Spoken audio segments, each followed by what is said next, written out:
자, 이 지도 되게 재밌죠? 계속 묵상을 하세요. 아시죠? 음미를 하시고요. 일단 제가 말씀드리는 건 항상 30도에서부터 60도 사이에 우리가 살고 있는 이 유라시아 대륙을 좀 중심으로 말씀드리는데, 학교에서 지금 하고 있어서 종이 치네요.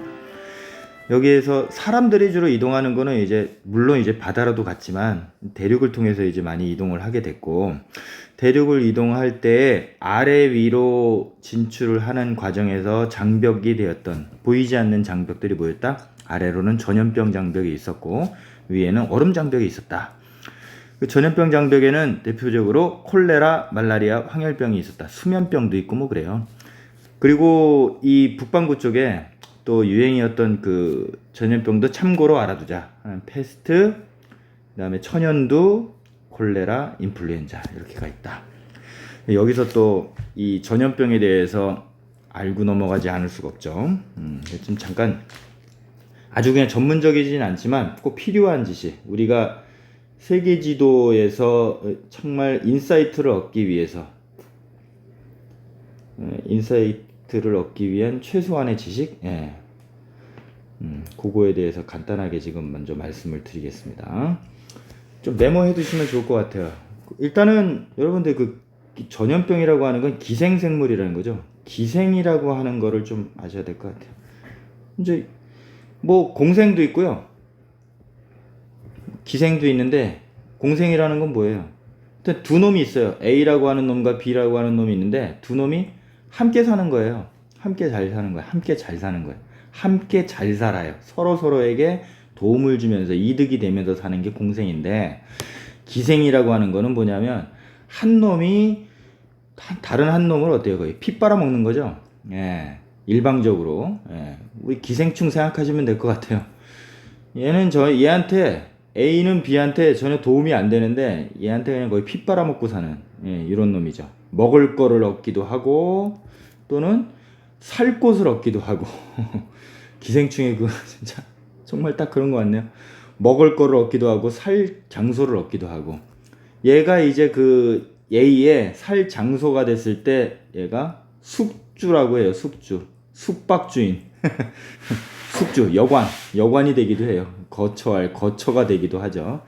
이럴 때 우리 기생관계에 있다고 하는데, 근데 보통 이렇게 되면 이 기생하는 놈, 이 A에 해당하는 놈은 주로 어떤 놈들이 이제 기생을 하냐 하면, 대부분은 이제 많은 경우 이제 45년 지나면서, 지금 이 지구 역사, 오랜 역사를 지내면서 생명 태어나기 한 38억 년 정도 됐다 그랬잖아요.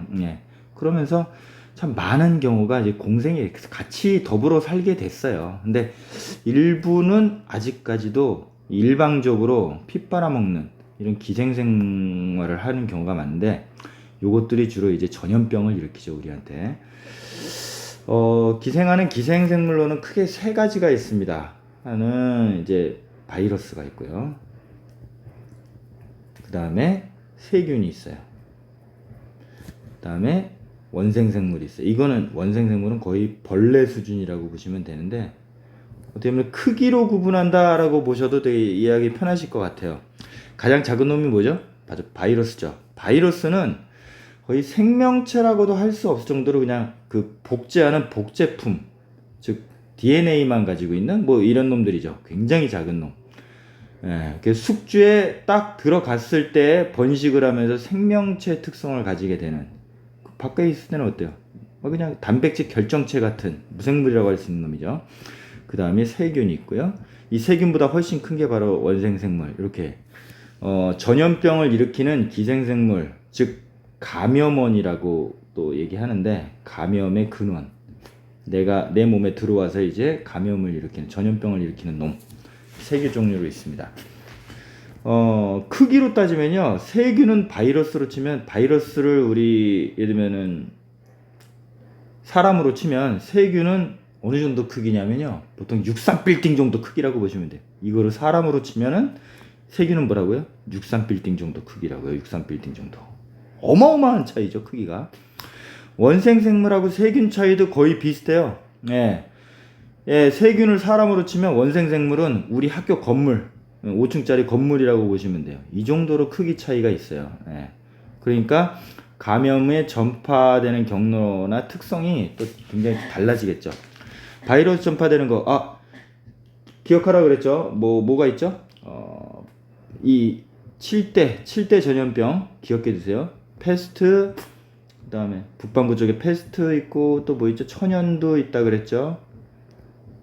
콜레라가 사실 밑에서 온 건데, 그 다음에 인플루엔자. 이게 이제 주로 위도 30도 이상인 곳에 있는 주로 유행했던 전염병이고, 위도 아래 전염병 장벽에 있는 거. 전염병 장벽에 해당하는 게 뭐예요? 말라리아, 그다음에 콜레라, 황열병. 얼굴 누렇게 뜨고 열이 나면서 죽는. 콜레라는 설사하면서 죽는. 말라리아는요, 아시죠? 모기로 전파되는 거. 이것도 열내다가 진짜 2, 3일 만에 죽는다 그래요. 자, 바이러스가 감염원인 거 뭐 있죠? 천연두 바이러스가 있습니다. 천연두 바이러스. 공기로도 전파가 됩니다. 그 다음에 인플루엔자 바이러스, 코로나 바이러스 정리하세요. 또 황열병 바이러스. 황열병도 아마 이거 정확하지 않은데 자신 없는데 황열병도 아마 바이러스인 것 같습니다. 그 다음에 세균으로 전파되는 감염원이 세균인 거는 뭐예요? 패스트균. 패스트균이에요. 이 정도가 되면 이제 감염 매개체가 전달하는 배달부가 있어야 되는 거죠. 그 다음에 또 패스트균 말고 뭐가 있을까요? 콜레라균 있어요. 콜레라균이 있고요. 그 다음에 또 뭐 있냐면 없네. 그 다음에 말라리아는 말라리아 원충이라는 게 원충 벌레예요. 벌레. 굉장히 큰 놈이에요. 이렇게 지금 구분할 수 있겠죠. 그럼 다 됐나요? 하나, 둘, 셋, 넷, 다섯, 여섯, 7대 바이러스. 여기에 사실 이제 진짜 지금 AIDS, HIV 바이러스도 있는데 그거는 좀 나중에 하겠습니다. 이런 식으로 구분할 수가 있다. 그래서 이 감염원의 크기가 너무나 차이가 많이 나니까 전파되는 경로도 그 특징적으로 좀 나타내는데 전파 경로라고 할게요. 전파 경로.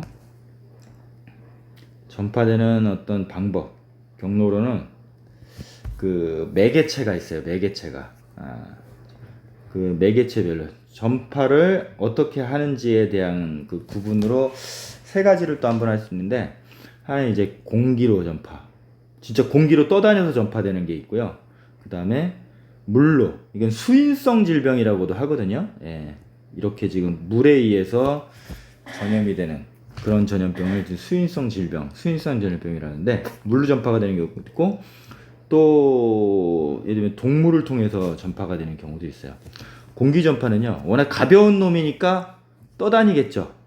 대표적으로 우리 지금 현재 코로나 바이러스가 물론 이제 침을 통해서, 그러니까 이 숙주의 그 침을 통해서, 그 제일 무서웠던 게 사실은요, 천연두 바이러스래요. 천연두는 진짜 공기 중으로 이 바이러스가 떠다니면서 그대로 우리 호흡기, 입이나 코를 통해서 전파가 되는. 진짜 무섭죠, 공기 전파. 물론 인플루엔자도 그런데 인플루엔자는요, 이 침을 통해서 전파가 되는. 침이 멀리 못 가요. 사실은 공기 전파는 이게 한 약 최대 2m라 그러죠. 그래서 밥 먹을 때 이게 좀 침 튀겨서 이렇게 전파되는 경우가 있다고 하는데, 이게 이제 공기 중에 이렇게 떠다니는 그런 가능성은 없다 그래요. 현재 코로나 바이러스가. 인플루엔자도 좀 그렇다는데 떠서 그냥 쭉 전파되는 이런 경우는 없다. 그래서 환기를 잘 하면 어느 정도 이 감염을 막을 수 있다, 이렇게 지금 얘기하죠. 근데 천연두는 정말 말 그대로 공기를 통해서 그냥 떠다니면서 이 전파가 됐대요. 어마어마하죠. 독성도 강해서요, 바로 사람들이 막 죽었다 그래요. 황열병 바이러스도 아마 그러지 않을까 싶은데, 이건 좀 제가 자신이 없어서 말씀 안 드리겠습니다. 그 다음 물을 통해서 전파되는 대표적인 전염병, 정말 이거 알아두셔야 돼요. 콜레라. 이 설사를 해요. 설사. 콜레라. 이게 그냥 그 오염된 물을 통해서 그렇게. 그래서 이 구덩이에 이 콜레라균이 이렇게 이 오염된 물을 내가 이제 먹게 되면은 바로 이제 콜레라 걸리죠. 바로 또 어때요? 사람은 설사를 해요. 설사를 하면 이 설사된 거에 또 뭐가 있어요? 콜레라균이 있겠죠. 이게 또 하수구를 통해서 물을 또 오염시키고 또 그거를 또 먹고 이런 식으로 이제 감염이 됐던 거예요. 와, 정말 어마어마한 무서운 질병이었죠. 동물을 통해서 전파되는 거는 대표적인 게 바로 뭐냐면 역사적으로 패스트균이 있어요. 패스트는 누구야? 쥐벼룩을 통해서, 즉 쥐를 통해서 전파가 되는. 그래서 정말 쥐가 또 어디든 가지 않습니까? 예, 배 타고 가기도 하고요. 예, 패스트균이 있고요. 그 다음에 동물로 전파되는 게 또 뭐가 있냐면 바로 말라리아. 말라리아는 뭘로? 모기를 통해서. 예. 말라리아 원충이 이제 모기. 근데 얘는 또 괜찮아요. 근데 얘가 이제 피 빨아먹느라고 우리한테 침을 딱 꽂을 때 어떻죠? 예, 이 말라리아 원충이 싹 들어오는 거죠. 이런 식으로 전파 경로는 공기, 물, 동물 이렇게가 있다. 공기로 전파되는 건 뭐예요? 주로 바이러스류들. 천연두, 인플루엔자 바이러스가 있고, 수인성으로는 어떻게? 물에 의해서, 오염된 물에 의해 전파되는 건 대표적인 콜레라가 있다. 동물에 의한 감염은 패스트, 쥐, 말라리아, 모기 이렇게 있다. 이렇게 지금 정리해 주시면 좋을 것 같습니다. 그 다음에 또 세 번째로 얘네들이 일단은 전염하고 나서는 어떻게 되느냐? 처음에 초기에 그 감염이 될 때는요, 이 굉장히 독성이 커요. 독성이 세요. 독성이 세다. 독성이 열나 강하다. 그래서 유행성이 됩니다. 지금 현재 코로나 바이러스 상황이죠. 독성이 강해서요, 바로 죽여버리기도 하고 그래요. 사람을 죽여. 근데 숙주를 죽이면은 이 감염원 입장에서 유리한가요? 기생생물 입장에서요? 유리하지 않죠. 이 숙주가 막 콜록콜록 한다거나 뭐 그렇게 해서 주변에 전파를 해야지. 그러니까 모든 생물들의 생명의 가장 큰 특징이 뭐예요? 종족 번식이잖아요. 아이, 주변에 그냥 계속해서 이 전염을 시켜서 이제 계속 자기네들 이 전염 기생생물들이 이제, 응? 뭐랄까, 계속 확산이 돼야 되는데, 종족 번식이 돼야 되는데, 바로 죽이면 안 되잖아요. 근데 어쨌거나 처음에는 이 독성이 굉장히 강하게 나타나면서 범유행성이 됩니다. 팬데믹이라고도 하죠. 근데 이게 시간이 지나면 지나질수록 뭐가 생겨요? 면역이 생기죠. 면역이 생기고, 독성이 강한 바이러스나 이런 거 감염원 중에서도 센 놈이 있고 약한 놈이 있잖아요. 센 놈이 있고 약한 놈들이 있는데, 주로 센 놈들은 바로 그냥 숙주를 죽여버리니까 감염 전파를 잘 못해요. 그러면서 진화적으로 어때요? 진화적으로 도태가 되죠. 그래서 좀 약한 놈들이 또 많이 이렇게 살아남게 되죠. 그러면서 독성이 약해진다라고 얘기해요. 현재 지금 코로나가 지금 그런 과정에 있다라고 주장하는 사람들이 있어요. 그러면서 점점 어때요? 면역이 또 생기는 사람들도 많이 생기고요. 집단 면역이라 들어보셨죠? 그러면서 점점 풍토성으로 진행이 돼 갑니다. 독성이 약해지면서 그러니까 좀 강건한 성인들한테는 주로 잘 감염이 안 되고, 주로 약한 놈들을 때리는 노인들이나 이제 노인들이나 어린아이들한테 이제 좀 주로 많이 감염이 되죠. 그러면서 이걸 좀 소아병이라고도 얘기를 해요. 그 풍토성으로 진행되다가 점점 더 진화가 되면 나중에는 이제 그냥 서로 피해도 주지 않고 아프게 하지 않는 방향으로 가겠죠. 숙주를 아프게 하지 않으면서 이제 공생으로 가는 경우가 있죠. 주로 좀 이쪽에서 많이 멈추게 돼요. 풍토성으로 잠재적으로 있다가 면역 체계가 없는 인구 집단이 이제 생기게 되면은 다시 유행성으로 움직이고, 이게 지금 계속 반복이 되는 경우들이 있죠. 그래서 숙주로 이제 기생생물들이 침입을 할 때 어떤 양상이 되냐면요, 크게 이런 식으로 좀 변한다는 거 좀 기억해 두셨으면 좋겠어요. 좀 그려보실래요?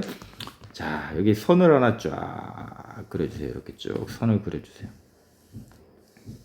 자, 그리고 딱 첫 시점이 뭐냐면 여기가 바로 딱 감염이 되는 거예요. 즉 숙주에 기생생물이 침투하는 거죠. 감염원이 침투. 그러면 바로 걸리냐? 그러지 않아요. 그 중에 이제 계속해서 온몸에 퍼지는 기간이 있겠죠. 그래서 나중에 어느 순간에는 드디어 증상이 나오죠. 막 살이 썩는다거나, 뭐 기침이 난다거나, 열이 난다거나, 막 그렇게 들어눕는다거나 이제 그렇게 되죠. 결국에는 그러고 마지막에는 어떻게 된다? 뭐 회복이 되면 좋겠지만 또 어떤 경우도 있어요. 숙주가 죽는 경우도 있겠죠. 이렇게 세 가지 단계로 기억할 수 있다. 구분할 수 있다. 감염된 시점, 그 다음에 증상이 발현되고 나중에 회복이나 또 사망에 이르는. 근데 이제 이게 바이러스 입장에서는 어떻게 되냐? 요때 딱 접어들게 되면서 어때요? 이제 온몸에 퍼지는 시기가 있겠죠. 예.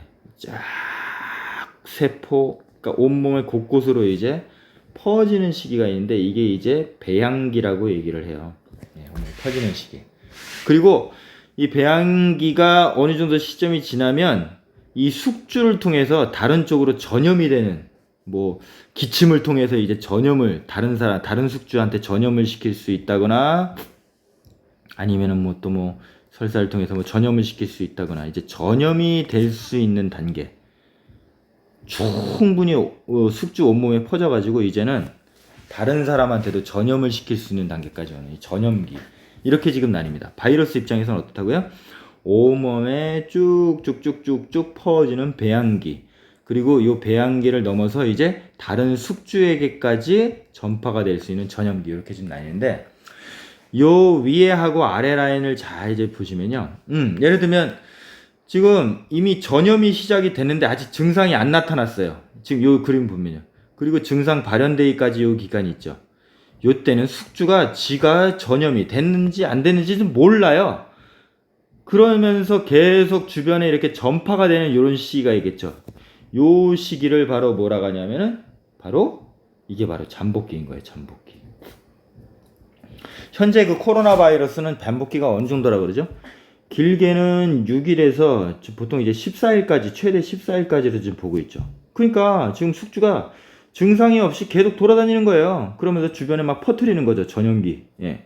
그리고 길어서 이제 전염 증상 발현이 되는데, 이때가 바로 이 가장 위험한 시기죠. 모르면서 전파가 되는 시기니까 이 잠복기가 있습니다.